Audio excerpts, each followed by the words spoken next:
Good evening friends, welcome to Study Innovative. आज अपन इस वीडियो में बात करेंगे जो वेज रिवीजन के लेटेस्ट अपडेट निकल के सामने आ रही है उसके बारे में।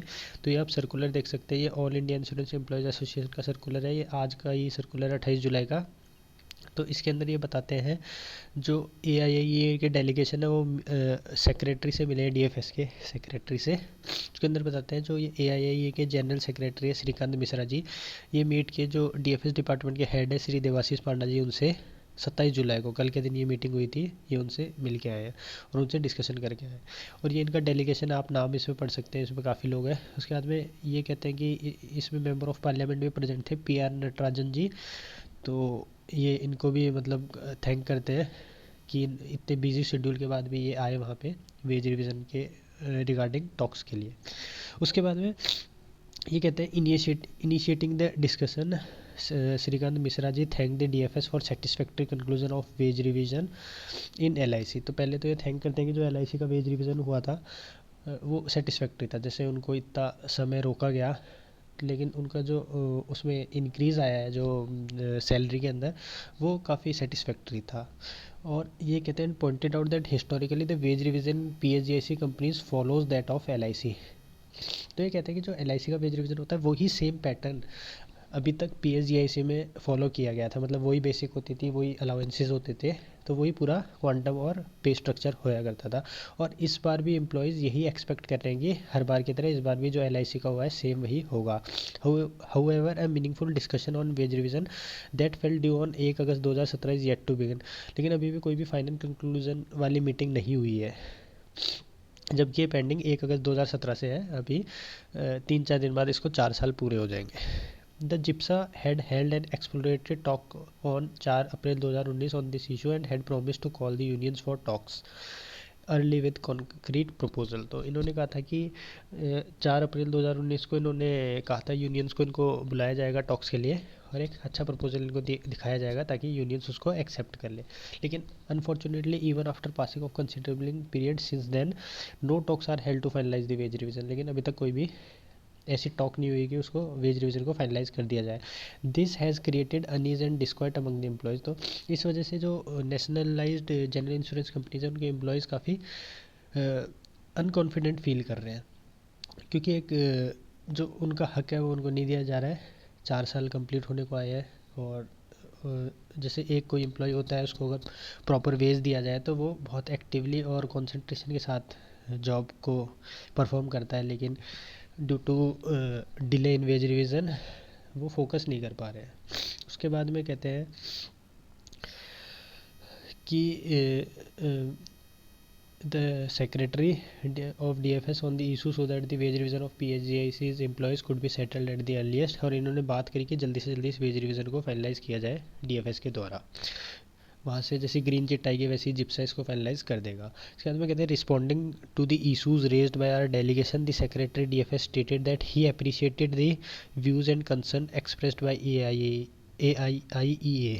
तो DFS ने ये स्टेट किया है कि ये अप्रिशिएट करते हैं जो AIIEA के एफर्ट्स हैं, जैसे उन्होंने एम्प्लॉयज़ के हित में बात की है उसके लिए, और कंसर्न भी जताते हैं जो डिले हुआ है उसके लिए कंसर्न है DFS भी। And the DFS was quite alive to the same however due to certain financial difficulties being faced by PSGIC companies. तो अब ये कहते हैं कि जो डिले हो रहा है उसका रीज़न है जो कंडीशन है, इकोनॉमिकल जो कंडीशन चल रही है PSGICs की, वो है उस वजह से नहीं हो रहा। जैसे कुछ लॉस में चल रही है उसके अकॉर्डिंग वो उस वजह से वो नहीं कर पा रहे। The DFS was threading cautiously in matter where substantial financial involvement was there. थोड़े दिन पहले मैंने वीडियो में आपको बताया था कि जो DFS है वो भी उसको क्लोजली देख रहा है कि किस अकॉर्डिंग, मतलब किस सिचुएशन में कंपनीज हैं और कितना उनका वेज रिवीजन करना चाहिए। At the same time, he expressed satisfaction that despite the financial year having been an extremely harsh one for the economy due to pandemic, the PSGIC's companies were showing sign of turnaround. He informed that his department was closely monitoring the performance of PSGICs। ये कह रहे हैं जैसे सबको पता है कि pandemic की वजह से पूरी इकोनॉमी ख़राब हो चुकी है, और लेकिन PSGIC मतलब अच्छा काम किया है वो वापस नॉर्मलाइज हो रही है और ये क्लोजली मॉनिटर कर रहे हैं इस चीज़ को। लेकिन AIIEA के जो डेलीगेशन है उन्होंने कहा कि इससे कोई मतलब नहीं है। देखो कंपनी कैसे भी परफॉर्म कर रही है उससे एम्प्लॉय का वेज का क्या लेना देना। तो जैसे बैंक भी लॉस में चल रहे थे पर उनका हुआ है, LIC का भी हुआ है, तो ये रीज़न देना तो सही नहीं है। तो AIIA delegation explained that the financial challenges being faced by the companies had nothing to do with the performance of the workforce of the PSGICs। तो इन्होंने साफ कहा कि इसका कोई उससे लेना देना नहीं है। who have performed remarkably well as far। तो अभी तक जो एम्प्लॉय है वो खुद का काम ढंग से कर रहे हैं, तो उनका कंपनी की जो प्रॉफिट है या लॉस है उससे कोई लेना देना नहीं है, क्योंकि ये गवर्नमेंट कंपनीज है। गवर्नमेंट कोई भी स्कीम लाएगी, अब चाहे लॉस हो चाहे प्रॉफिट हो, कंपनी को तो करना ही पड़ेगा। जैसे काफ़ी सारे आपने देखे होंगे, आयुष्मान भारत है और प्रधानमंत्री जीवन ज्योति बीमा योजना है, इन सब के क्लेम कौन पे करता है? ये सरकारी बीमा कंपनी होती है जो यही क्लेम पे करती है।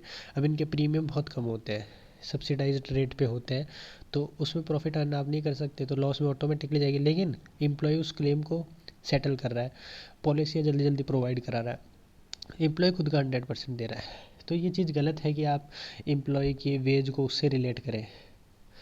तो ये चीज़ AII के डेलीगेशन ने कहा। फिर सेकंड चीज़ इन्होंने कहा इम्प्रूवमेंट्स इन पेंशन स्कीम, जो पेंशन स्कीम है उसमें भी इम्प्रूवमेंट करना चाहिए। तो ये सब बताते हैं। AIIEA delegation also drew the attention of the secretary of DFS to the issue of improvement in the pension of LIC employees as recommended by LIC board almost 2 years ago। तो इन्होंने कुछ सुझाव दिए कि इस तरीके से आप इस वेज रिविज़न जो पेंशन है इसको भी रिवाइज़ करें। फिर ये कहते हैं the secretary DFS and additional secretary informed the delegation that the recommendations sent by the LIC are under their active consideration। तो वो कह रहे हैं कि जो LIC ने रिकमेंडेशन दी है, जैसे जो पेंशन है वो लास्ट 10 मंथ का जो एवरेज निकले उसके अकॉर्डिंग हो, या जो लास्ट पे उसको दी गई है उसके अकॉर्डिंग हो, जैसा भी एम्प्लॉय को बेनिफिट हो उसके अकॉर्डिंग होना चाहिए। तो इन सब चीज़ को एक्टिवली कंसिडर कर रहा है DFS, तो उसी के अकॉर्डिंग वो बाद में रिजल्ट बताएगा। फिर ये कहते हैं meeting with GIPSA official prior to the above meeting with DFS official in the forenoon session the same delegation of AIA made the GIPSA. तो ये जब DFS के हेड से मिले, ये जो डेलीगेशन था जिसके अंदर पीछे आपने पीछे वाले पेज पे देखा होगा काफ़ी सारे लोगों के नाम थे, तो और उनको हेड कर रहे थे जो जनरल सेक्रेटरी है वो। तो इससे पहले वो जिप्सा से भी मीटिंग करके आए थे, और जिप्सा को रिप्रेजेंट कौन कर रहा था? श्रीमती मधुमिता जेना, ये वाइस प्रेसिडेंट है, और एक श्री हरीश अदलका जी, ये भी वाइस प्रेसिडेंट है। Our delegation expressed its unhappiness over the inordinate delay in the wage negotiation and demanded that the same be concluded early to the satisfaction of the employees. The GIPSA officials informed that all data relating to wage revision of employees had already been provided to the DFS. They informed that governing board of GIPSA was not fully represented as the CMDs of two companies were yet to be appointed. They informed that they have requested DFS for speeding up the process। तो ये कह रहे हैं कि इन्होंने सारे कागज़ वगैरह सारे जो उनके जो भी डिटेल्स थी वेज रिविज़न से पर्टेनिंग वो प्रोवाइड करा दिए DFS को। तो अब DFS में ये मैटर अटका हुआ है। इसके बाद में ये कह रहे हैं कि जो दो कंपनीज़ हैं उनके भी CMDs को भी अपॉइंट करना है। Comrades, the meeting with the Secretary, DFS and GIPSA officials went on in congenial way, but we must understand that we have to realize our demands in a politically and economically hostile environment। तो ये कह रहे हैं कि इनको demand ऐसे time पे मनवानी है जिस टाइम पे पॉलिटिकली और इकोनॉमिकली दोनों हॉस्टाइल एनवायरनमेंट चल रहा है। कैसे पॉलिटिकली? कैसे? जैसे इस गवर्नमेंट का जो एम है वो कैपिटलिज्म की तरफ ज़्यादा है, जो झुकाव है वो कैपिटलिज्म की तरफ है, तभी ये प्राइवेटाइजेशन करने के लग रहे हैं। और इकोनॉमिकली आपको पता ही है जो पेंडेमिक चल रहा है उस वजह से neo liberalism not only attack the public sector. Neo liberalism वही होता है एक तरीके से कैपिटलिज्म को आप प्रमोट करें उसको ही कहते हैं।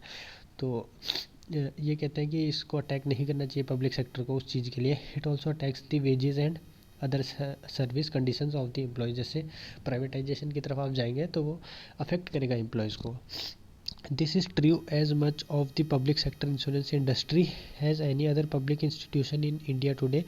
We must therefore remain prepared for a struggle both on the question of wage revision of PSGICs as also on the issue of protection of public sector insurance industry.